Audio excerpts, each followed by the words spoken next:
Баршаңызға сәлем, сіздермен бірге Шолда KZ. Мен Думан Айсин және де Галия Айсина.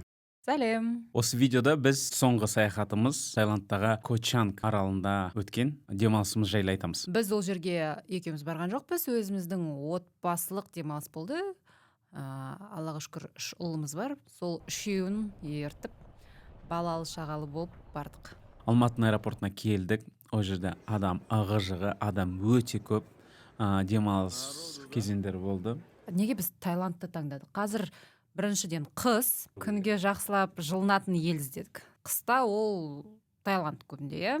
Отбасымызбен бірге Мальдивы, ол жер қымбат. Таиланд прямой рейс бар, Бангкокқа баратын, сол үшін балалармен былай пересадкамен жүрмес үшін бірден Таиландты ойладық. Ол жерде біз негізі алдында 2-3 рет болғанбыз балалармен. Бірінші ретте біз Пхукетте болдық, екінші ретте Пхукетте болдық, енді қайтадан Пхукетке барамыз ба деп ойлағанбыз негізі. Бірақ біз букинг бойынша гостиницаларды қарай бастадық, содан кейін қарасақ бағалар деген шарықтап кеткен. Содан кейін самолеттің бағаларын, понятно, ол да қатты көтеріліп кеткен болған, сондықтан Пхукет көп ойландық. Пхукетке барамыз ба, жоқ басқа аралдарына барамыз ба деп былай ойладық. Таиландтың барлық аралдарын қарап шықтық қой. Коса Мет аралын қарадық, Паттайя, содан кейін негізі біз в общем соңында таңдағанымыз Кочанг болды. Гуглдан бәрін қарап алдық та, әйтеуір баста ештеңе жоқ. Самолеттан шықтық Бангкокта. Енді Кочангқа баратынымызды білеміз. Направлениесін білеміз, енді қалай баратынын білмейміз.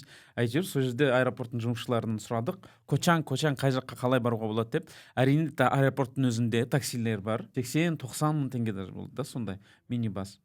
Одан кейін бас қайда дедік та, автобус барын да білдік біз. Одан кейін 8-ші выходқа барсаңыздар болады. 8-ші гейт деп айтты, сосын біз сразу 8 дегенді енді жаттап алдық та, бала артта бала шаға, өзіміз алдында. Балалар да үйреніп алғанбыз жүре береді. Қолдарымызды чемодандар сөйтіп 8-ге бардық, Содан кейін 8-ге барғаннан кейін ол жерде сыртта адамдар жүр екен, солардан сұрадық Кочанг деп, олар бізге мына жерге ішке кіресіз, сол жағыңызда деп айтты да. Бұл жерден Паттайяға, Хуахин, Хуасан және де Кочангқа автобустар не болмаса таксилер баратын сияқты. Қазір сулары тегін, комплимент ретінде.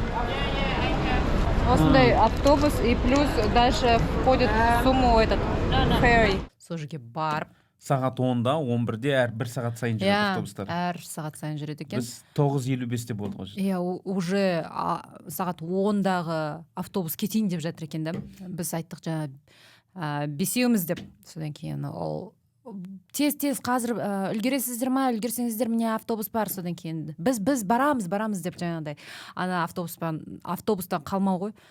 Сонымен ақша жоқ. Бізде карта және де доллар. Өзімізше деп қойғанбыз анаған. Ана кісі уже оформлять етіп жатыр, бір кезде біз айтамыз. Бізде ақша жоқ дейміз, бізде доллар дейміз. Содан кейін анау енді кішкене былай доллар, no деп қояды. Сосын қасымызда как раз бір орыс кісі тұр екен. Мынаның астында бар, тез барып ауыстырып келіңіз, выгодный курс, exchange, выгодный курс бар деп айтты да. Сосын ана жүгірдік қой. Думан ана билеттер ұстап тұр. Ана автобус кетіп қалмасын деп. Билет бізде, автобус қайда барады? Сосын мен ана үлкен баламыз екеуміз жүгірдік, обменникке барып сразу. Ол жерде қанша? $300. Для начала $300 жетеді деп соны айырбастап. Жүгіріп қайтадан келдік аэропортта, жүгірумен өтті. В общем, ана автобусқа отырғанша анда жүгірдік бір, мында жүгірдік бір. Сонымен, в общем, не керек сол жаңағы 5 билетті сатып алып, ақшамызды беріп отырдық қой ана автобусқа. Кішкентай емес, бір 20-25 орындық автобус. Орындықтары 20 емес, ана жерде көп болған жоқ қой. 20 емес, 12, 15. Жоқ, 12 емес. Кішкентай хайстардың өздері 12 адам отырғызады. Біраз орын бар. 25 орындай бар ол автобуста. Біз соңғы болдық, бірақ бізге сондықтан орындары так. 2 баламыз артқы орынға отырды. Бөлек отырғызды. Өйткені біз соңғы болдық та. Енді сол бір 300 шақырымды 255 шақырым ау деймін даже. 6 сағат ішінде өттік, ойлаңыздаршы. Ол примерно Көкшетау менен жоқ Астана менен Бурабайга дейинги аракашыктык кой. Аракашыктык, иә. Біз 1,5 сағатқа баратын Бурабайда. Жарайды, 2 сағат деші примерно. 2 сағат, өзінше жыртылмай қойын. 2 сағатта жетесің ғой. Ана жерде біз 5,5-6 сағатта бардық. 6 сағат, иә. Стойкадан сұраған кезде жаңағы қанша уақыт жүреміз деген кезде ол вообще 7 сағат деген. Сонда, иә, 250 километрді 7 сағатта деп.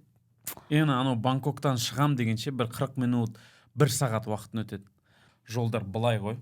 Дубайдағыдай. Сол объездноймен бірден кеттік.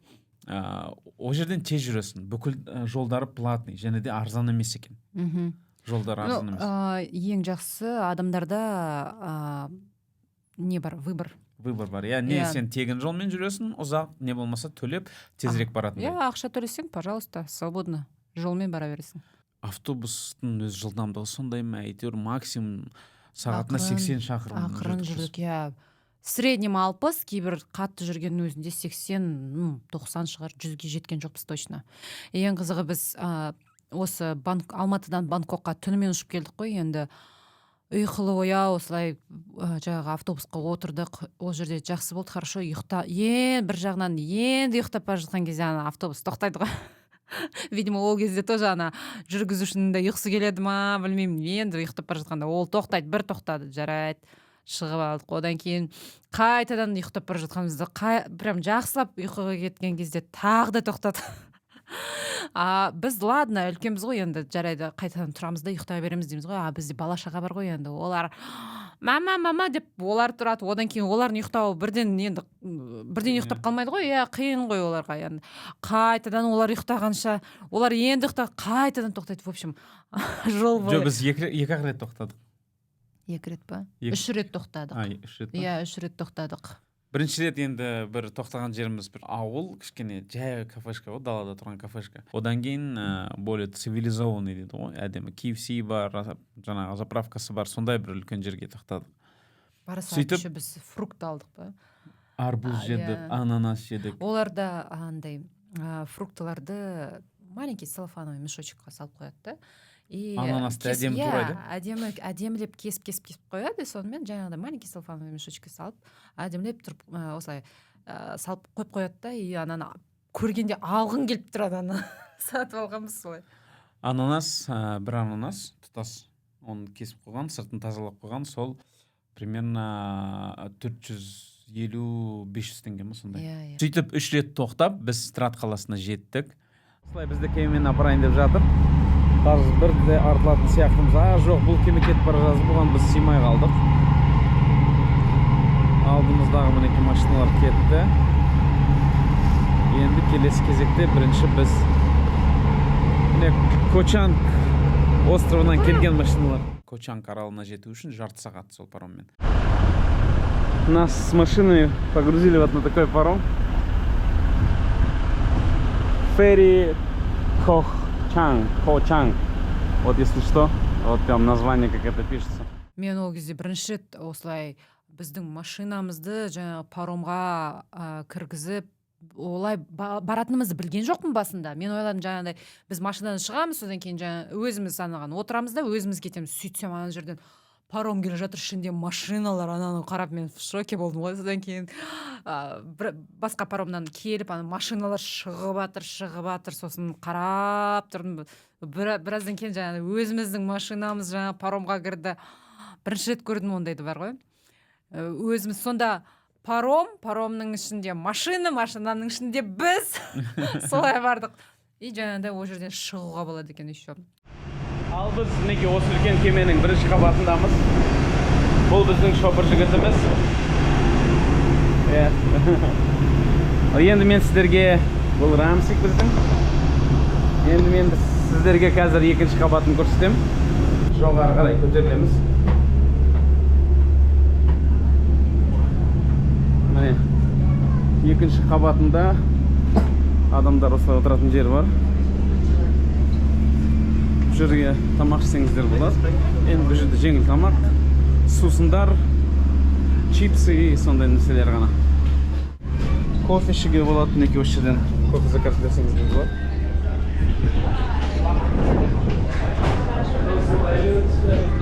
Мінекей түгел туристер автобуспен келіп, мінекей осында отырады. Сөйтіп жарты сағат пароммен жүріп біз Кочангқа келдік. Гали, как тебе? Супер. И вон, welcome to Kochang написано. Приехали. Ал, кеттік. Машинамызға жүгірейік. Кеттік, тез. Сол қайттан сол машинамызға отырып, бізді гостиницамызға апарып тастады. Жүгімізді алып, жақсы көңіл күймен қарсы алып жатыр. Тамаша жер. Мінекей ресепшн. Hello.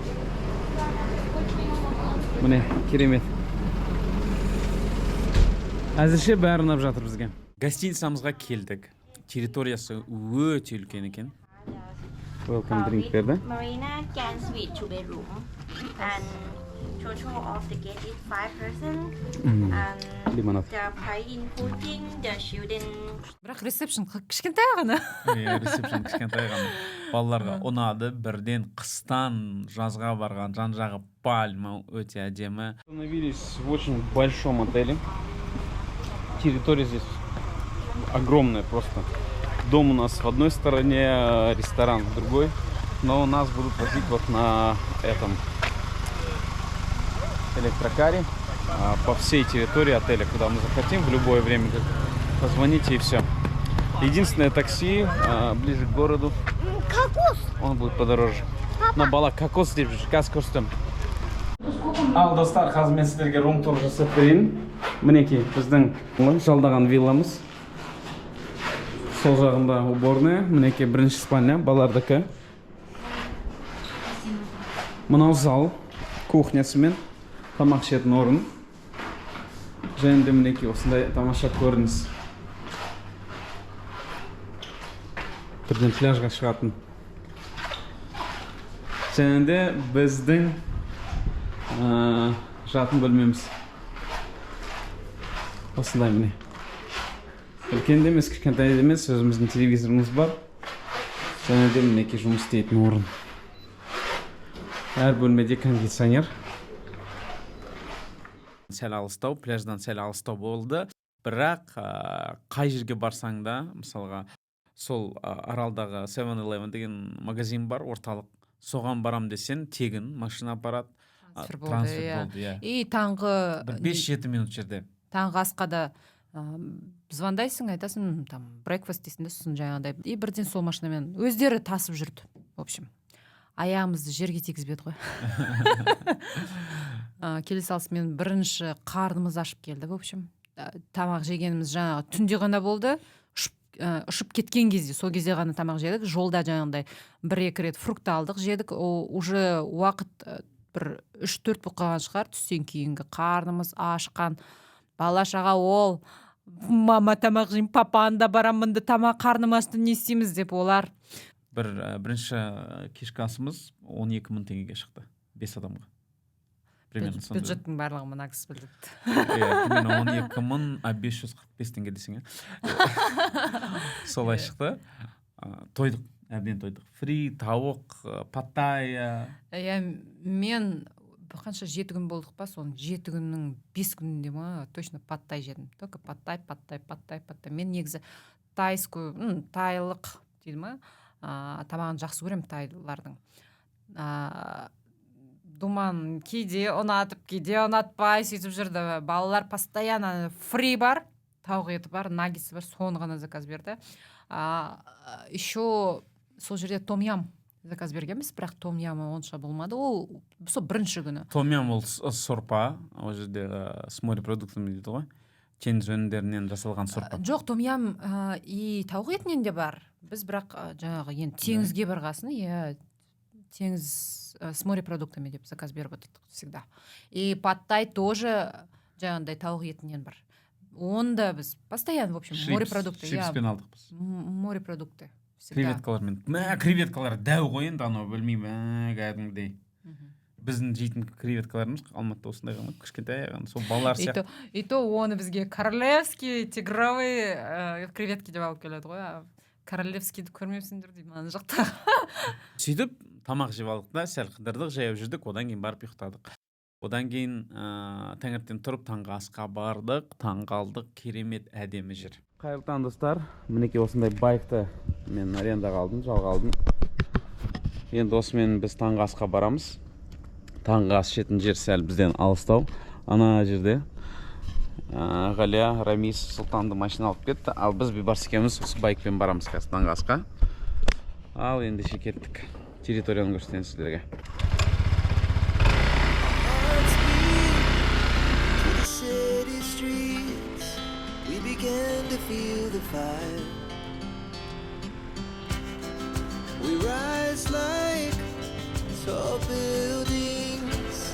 As the chemicals that take us higher.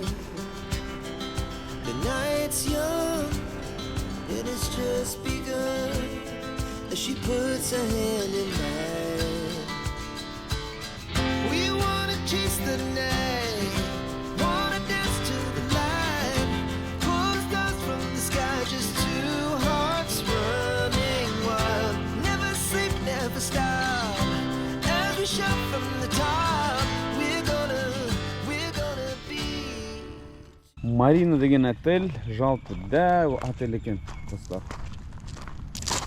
Осында өздерінің үлкен территориялары бар. Стоянкалары бар. Байктар үшін арналған. Және де мінекей тамақ ішетін жеріміз осы жер. Тамақ ішетін жеріміз. Қазір сіздерге таңғы асымызды көрсетейік, қайда тамақ ішетінімізді және де таңғы асқа не беретінін көрсетейін. Hello, good morning. Күріш, күріштің екі түрі. Овощи. Мына жерде кашалар, райс, приправа, бекон, шошқан еті, картоп, тауық еті, сосиска. Және де осындай мінекей омлет істейді. Көріңізді айтсаңыздар, шен барсыз, көріңіз, қараңыздар.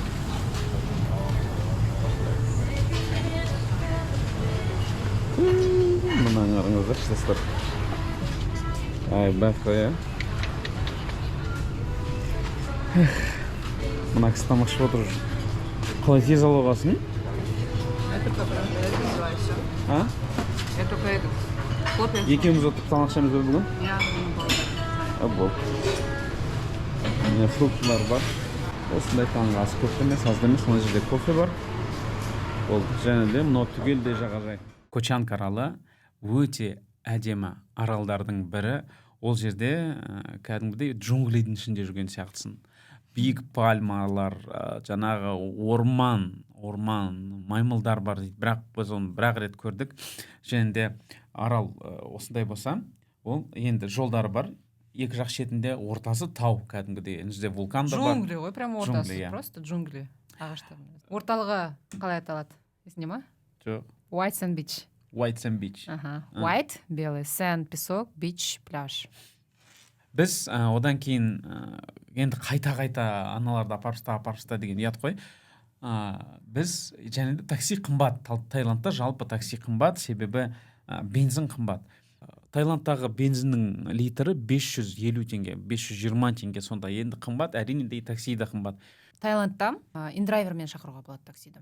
Негізі Uberде жұмыс істейді, Bolt'та жұмыс істейді, индрайверда. Ал біз тұрған Кочанг тек қана индрайвермен ғана жұмыс істеді. Ал басқа қалаларында, жаңағы Бангкокта Яндекс жоқ? Яндекс жоқ. Uber, Bolt и индрайвер. Көбінде индрайвермен біз заказ бердік. Неде Кочангта бағасын біз өзіміз жаздық, ал Бангкок ол жерде жаңағы расстояниені жазған кезде бағасы, примерно бағасы өзі шығады. Сразу анаған, уже только басуға да қалады. Жолдары қалай? Бүкіл Таиландтағыдай жолдары өте тар. Біздің Қазақстандағыдай емес, сол жерде правосторонний емес, левосторонний. Даже бұрылған кезде де кішкене өзгешелеу бұрыласың. Дұрыс кетіп бара жатырмын ба, дұрыс кетіп бара жатқан жоқпын ба деп солай. Миың сәл кішкене тек болады, тормозить етіп болады бар ғой. Бірақ үйреніп кетуге болады, әбден болады. Так, әрмен қарай енді сөйтіп күннің бір күнінде біз мотоциклмен Ғалия екеуміз балалармен келісіп, балаларды үйде қалдырып, түстен кейін тамақтарын беріп, мороженаларын әперіп, алдап, әйтеуір үйде қалдырып, екеуміз байкпен Мопедпен. Мопед қой ол. Мопед. Аха. Иә. Байк деген велосипед қой. Да, мотобайк. Да, мотобайк, мопед. Мотобайкпен Бао ауылына барамыз деп айттым да, мен оны қоймай барайық. Сөйтіп бардық, ол жерге 2 сағаттай жүрдік. И этот жолы, айтсайшы, мына таулы прям 45 шақырым ба сондай ара қашықтығы. 2 сағат трасса оживленная. Ол жерде ауылдың ішімен жүресің. Жол шыбай, кафе, бутик, массаж салон, гостиница, жол шыбай, үнемі. Бір жолда кетіп бара жатып, бір күшті, бір керемет обзорный площадканы көріп қалдық, әдемі. Үстінен аралдарды көруге болады жерде. Аралдар көрінеді. Және де одан кейін содан шығып, тағы да жоғары қарай көтерілдік. Ол жерде енді шыны керек, орман ана жер бар ғой. Қорқынышты былай келе жатасың, алдынан машина шығады, короче, жолдар былай да. Джунгли ғой ол жер енді. Сен көтеріліп жатасың, еще ол жерде бұрылып жатасың, прям параллельно. Жай былай бұрыла салмайсың, барлығын бірге осылай. Түскен кезде тоже солай. Түсіп атасың, бұрылып атасың, в общем, жолдар кішкене ол жағынан қиындау екен. Сөйтіп бара жатырмыз, арасында карта қарай салам. Айтпақшы, карта жайлы тугиз деп үйреніп қалғанбыз ғой. Мен қазір сіздерге айтайын, бір лайфхак деп айтайын. Егер сіздер саяхаттауды ұнатсаңыздар, Google Maps деген карта бар. Соны жүктеп алыңыздар. Әлемнің любой кез келген жерге барсаңыздар, Google Maps'та бәрі бар. Сосын жолда кетіп бара жатырмыз. Енді есте қалатындай бір қиын бұрылыс болды. Былай келе жатырмыз, ақырын арттан машиналар, мына жақтан машиналар, енді оң жағыма қарап резко осылай түсетін, резко бұрылып түсетін поворотты көрдім да. Былай жүресің да, резко былай бұрыласың, төмен бар ғой, сразу төмен. И кішкене бір 70 метр жүресің да, и сразу солға да. Қиын, ан жақты тар енді ана жер. Не істейтінімді білмей қалдым, тормоз басып жатырмын ақырын. Енді біз жағымызда, сол жағымызда кішкене тоқтайтын жер бар екен, кішкентай ғана. Қазір тоқтап, былай есімді жиып қарап аламын ба десем, енді тоқтайын деп отырсам, ана жақта бір топ маймыл отырған, шошып кеткесін. Тура бір тоқтасаң ана жерде, саған секретіндей дайын отыр ғой ана жерде барлығы. Бандиттар сияқты былай отыр ғой, маймылдар бізге қарап. Құрсын рөлді бұрдым да, короче, резко түсіп кеттім, потерясың ғой ана жерде. Еще ол жалғыз емес қой, мен артынан құшақтап алғанмын. Вес бар ғой. Иә, сөйтіп оңға бұрылдық та солға бұрылдық, кеттік әйтеуір, деп не болды мынау деп кетіп баратымыз ғой. Әйтеуір. Сөйтіп жүріп біз Багбаудан өтіп кеттік. Қатты емес, Google-ға қарап қайттан кірдік. Келдік, мотоциклімізді қойдық, ана жерде өздерінше платный парковка деп жазып қойған. Біз, конечно, қазақпыз, тегін парковка тауып алдық. Қазір жадым деп айтты. Тегін парковка тауып алдық та, мотоциклдан түстік. И, короче, сол ауылда жүрдік. Бангбао деген бір ауылды мекенге келдік. Дайвинг бар бұл жерде. Дайвинг қымбат екен. Сертификат бере ма үйретуге? Берінсең? Жоқ, ондай бермейді. Короче, сертификат жоқ болса, дайвингпен айналыса алмайсың дейді. Исландс 1200. Ну, знаешь, что интересно, цены одинаковые везде, да? По всему острову цены одинаковые. Везде 700. Со скидкой 650. Бірақ жол. И сол жол үлкен пирс екен да. 500-700 метр шығар. Ұзын пирс да. Сол пирстің жан жағынан үйлер сапыстаған. Сол үйлерде өздері тұрады. Сол үйлерде магазиндары бар. Сатып атқан заттары, қолдан жасалған ракушка, бірдеме сумкалар вязаные, енді керемет. Ана жерде түрлі балықтар, шаян, суына қарап қалса. Ұзын, страшный, разноцветный ғой, жылан балық. Жоқ, еще не көрдік қой біз ол жерде. Тасбақа, үлкен тасбақа көрдік. Просто кетіп бара жатасың, иә, мына жерде тасбақа, мына жерде басқа балық, мына жақта басқа балық. Сол кезде ойлаған, мына адамдар осы жерде тұрады. Таңертең шығады ол жерде. Олардың есік алды жоқ. Иә. Шығады, мына суды көреді, мына жерде жұмыс. Тұрады, жұмысқа барып келейін дейді да, короче. Шыға салысымен жұмыс орын. Біз оны қалай білдік? Сол жерден бір панкейк заказ бергенбіз ғой. И сол кісімен мен сол жерде сөйлестім. Осы жерде тұрасыз ба деп сұрадым. Иә, туғаннан бері осы жерде ағаммен бірге қазір тұрамын дейді. Жаңа үйін көрсетті. Жас қыз ол. Иә, үйін көрсеткенде просто мен мына осы жерде тұрамын деп жатыр да. Енді кішкене жағдайы ондай емес. Таиландта бір әдемі, күшті болып тұрмайды. Ағасымен бірге тұрады екен. Өзі мына жерде жаңа панкейк блины істеп тұр. Ағасы қасына келіп, ана істеген басқаларға апарып беріп тұрады. Өзі мына жерде қысы жазы жоқ, екеуі ғана тұрады екен. Әке-шешесі қайда? Әке-шешесін сұраған жоқпын. Өзі просто ағамен бірге тұрамын деді. Туғаннан бері сол жерде ағасымен бірге тұрады. Таң атқаннан кешке дейін жұмысын сол жерде істейді. Бір жағынан ойлап қалдым, хорошо, қазір хоть телефон бар. Сезон, қыста сезон, адамдарды көреді, барады. Ал жазда ол жерде жаңбыр болады ғой. Тек қана сол жерде жаңбырда қалай өмір сүреді, кішкене ойланып, былай аяйсың да, түрлі болады екенсің енді көрген кезде. Пирстің соңына дейін бардық, ол жерде үлкен маяк тұр.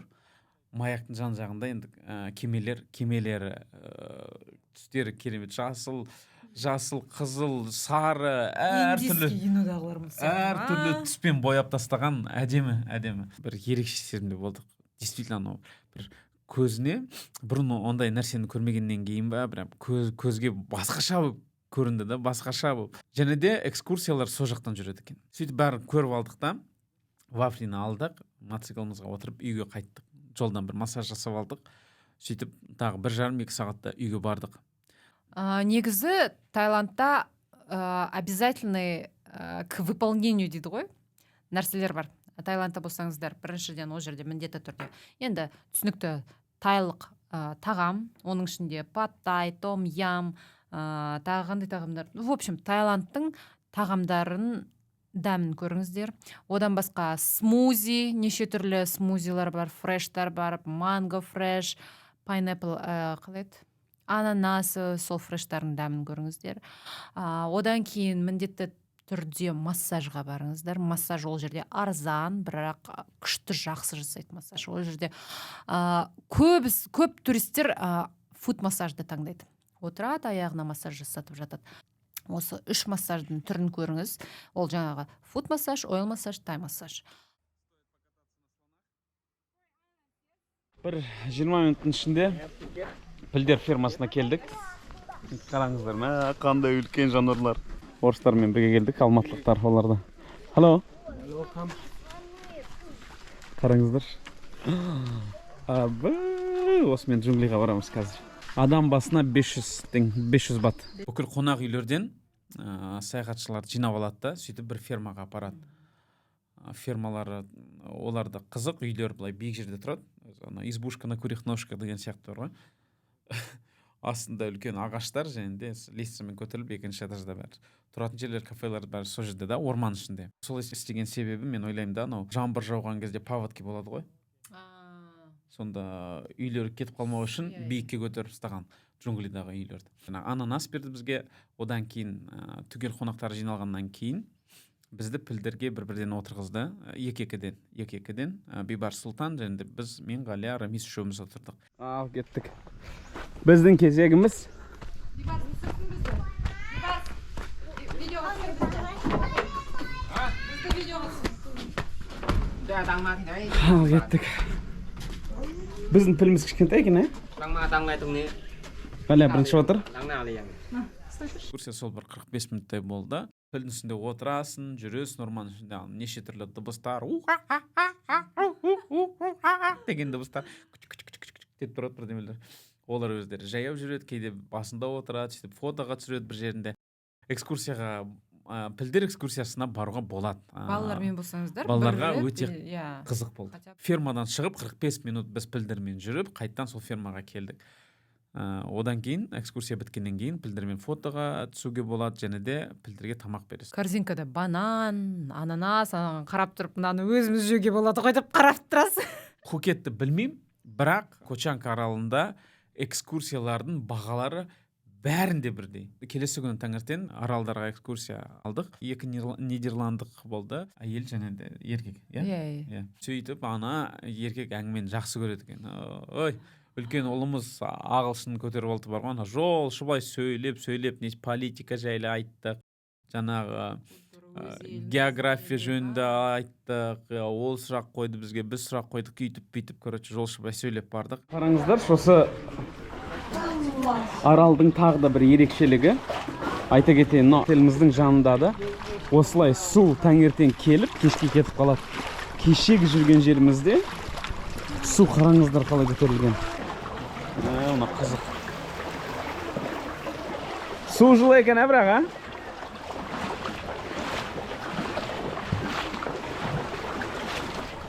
Негізі біз жаңағы аралдарды аралау мақсатымыз снорклинг болған. Өйткені біз балаларға ана маскамен балықтарды көрсеткіміз келген. Аралдарын қарап тұрсаң, бір Пхукеттегідей аралдар әдемі аралдар емес енді.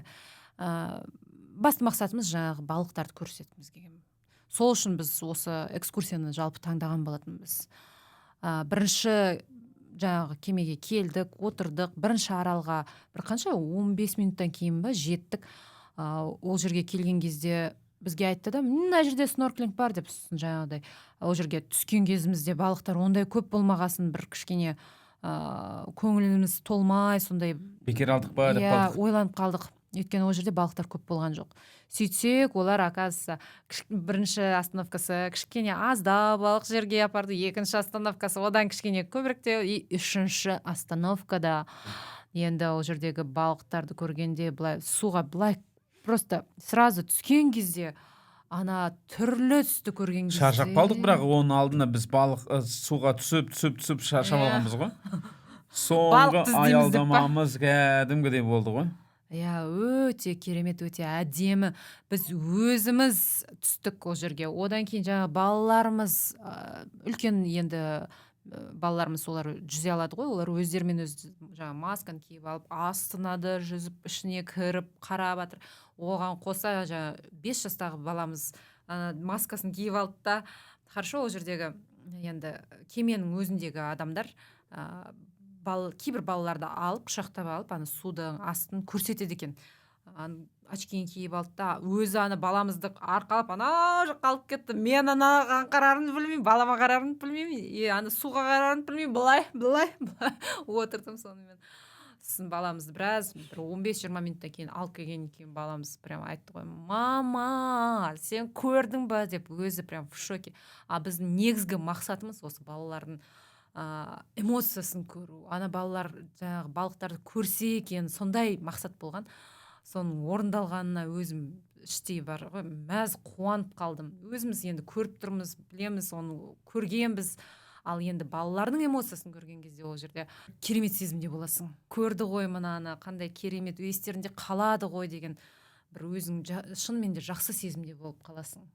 Сол орындалғанына өзім қатты қуандым бар ғой. Судың түбі бір 20 метр шығар, соның бәрі көрінеді ғой, ана жерде неше түрлі балықтар.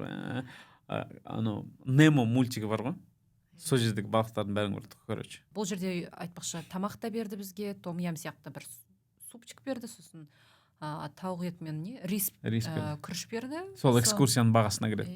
Енді сол кемемен жүрген бір 5 сағатың мүлдем білінбейді екен. Ең жақсы бізде погода, ауа райы қолайлы болды. Негізі Таиландта күн ыстық болған кезде де жаман ондай экскурсияда жүрген, өйткені күнге күйіп жанып кетесің. SPF-тарын барлығын жаға бересің. Бұл біз барған күні күн тым ыстық болған жоқ, ондай прям қайнап тұрған жоқ еді. Кішкене бір сіркіреп тұрған сияқты, жаңбыр болғанды да сияқты, болмағанда сияқты бір. В общем, ауа райы қолайлы болды. Негізі ондай экскурсияға барсаңыз, міндетті түрде SPF алып жүрген дұрыс. Қорытындылайық, бұл каналымыз саяхат жайлы. Шоуда KZ деп аталады, достар. Бұл қазақша контент. Енді бастап жатырмыз, сіздердің қолдауларыңыз қажет. Саяхат жайлы, саяхаттаңыздар. Мысалға, жұмыстан шаршап жүрген кезде, ақша жоқ, қалай барам, не істеймін деп жүресіздер ғой. Оны ойламаңыздар. Ақша табылады, Алла тағала өзі береді. Саяхатқа шығып, демалып көріңіздер. Шетелге шығасыздар ма, Қазақстанға шығасыздар ма, Ақтауға барып келіңіздер. Ақтау керемет. Бурабай, және де Баянауыл, Алакөл. Бізде Қазақстанда көретін жерлер өте көп. Қазақстан жайлы біз видеолар түсіреміз, сондықтан да үйіңізде отырмаңыздар. Жігіттер әйелдеріңізді алып ақшаны тауып алып кетіңіздер шетелге. Қыздар, жігіттеріміз бармаймыз десе, әйтеуір мотивация беріңіздер. жолын тауып бір барып келіңіздер. Это стоит этого. Иә, негізі жаңағы саяхаттаудың да бірнеше түрі бар. Өзіңіз жолдасыңызбен барған саяхат бөлек. Иә. Бала шағаңызды алып барған саяхат ол бөлек. Достарыңызбен барған. Иә, достарыңызбен барған саяхат ол мүлдем бөлек. Жаңа туысқандарыңызбен барған саяхат барлығы өзінің орындары ерекше. Сондықтан бірде былай саяхаттап барыңыздар. Эмоциялар әртүрлі ол жерде. Бірақ өмір бақи өздеріңізбен бірге қалатын сол эмоцияларға ештеңе аяудың қажеті жоқ. Екеуіңіз ғана барған саяхат, ол да бір әйел менен еркектің арасындағы қарым-қатынасты жақсартатын нәрсе. Мен сіздерге айтайын, себебі шетелге барасың екеуің. Енді әйеліңнен басқа ешкімді танымайсың, амал жоқ, бірге қасында жүресің, әйелің сенен басқа ешкімді танымайды, бірге бірлесіп, әйтеуір сөйтіп жүресіңдер, бір-бірін жақсы көріп. Бірге саяхаттаған жақсы. Мен уже келесі саяхатты ойлап кеттім ғой, бар ғой. Да? Қалай барады екенбіз, қай жерге барады екенбіз, соны прям уже пландап жатқан сияқтымын ойымда. Бізде енді былай, көбінесе біз екеуміз саяхаттаймыз, арасында жылына 2 рет балалармен шығамыз. Көбінесе бірге. Енді баяғыда біздің ата-аналарымыз балаларымыз көрсін деп ойлайтын ғой. Балалар көреді. Иә, біздің қазір Өскесін балалар көреді. Құдайға шүкір, енді барлығы дамып жатыр, ұшақтар әртүрлі направленияда ұшып жатыр. Елді адамдар көбісі аралап көріп жатыр. Сондықтан біз өзіміз қазір аралап алайық дейміз. Балалар ертең болашақта барлығын көріп жатыр деп өзімізді солай кішкене оправдывать етіп қоямыз. Сіздермен бірге болған Шолуда KZ, Думан Айсин және мен, Галия Айсина, біздің каналымызға тіркеліп, қолдау көрсетіп кетіңіздер. Біздің осы Таиланд жайлы рубрикамызды, видеомызды көргендеріңіз үшін үлкен рахмет. Қандай да бір комментарияларыңыз болса, сұрақтарыңыз болса, осы видеоның астына жазып кетіңіздер. Сол сұрақтарға жауап беруге тырысамыз. Рахмет.